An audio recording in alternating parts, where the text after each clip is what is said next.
Chairman A18 Telangana news Mohammad Azam Ali. Sexual orientation is held to be a fundamental right.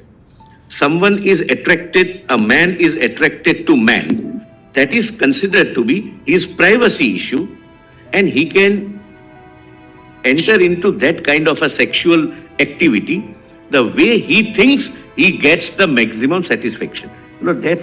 That's my lord, broadly, my wordings may not be accurate or my lord may be proper also. That's the that Navtet Johar.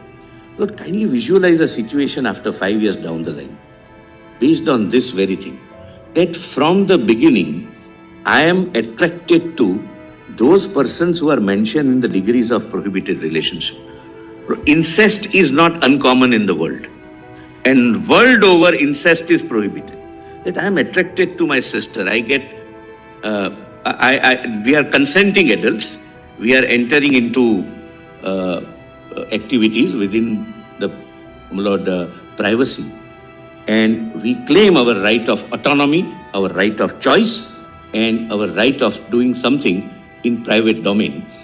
Based on that very argument, my lord, I am posing a question to myself. Can someone not challenge this definition itself? Why this restriction? Who are you to decide with whom I have my sexual orientation? It may be, my lord, a little far-fetched. That would be far-fetched. Lord, we used to obviously treat, reasonable restriction. You can't have. we used to treat even this as far-fetched. But Mr. Solicitor, sexual orientation or your autonomy as an individual can never be exercised. All aspects of marriage, including the entry into marriage, the prohibited relationships, the grounds on which marriage can be dissolved, these are all subject to regulation by law. So it may be very far-fetched for anybody to even argue before us that orientation is so absolute that I can therefore commit an act of incest. No court will ever. But suppose polygamous marriage. Get about sanctifying it, even Somebody can challenge, my lord, the bigamy provision. Polygamous marriage, that's again governed by personal law, right? I mean, on the. I'm not on personal law. I'm saying, my lord, if I say that my choice is polygamy, the state has no right to it. Your argument perhaps could be more, I would say, if you're leading up to that, one can understand it. But these are universal rules.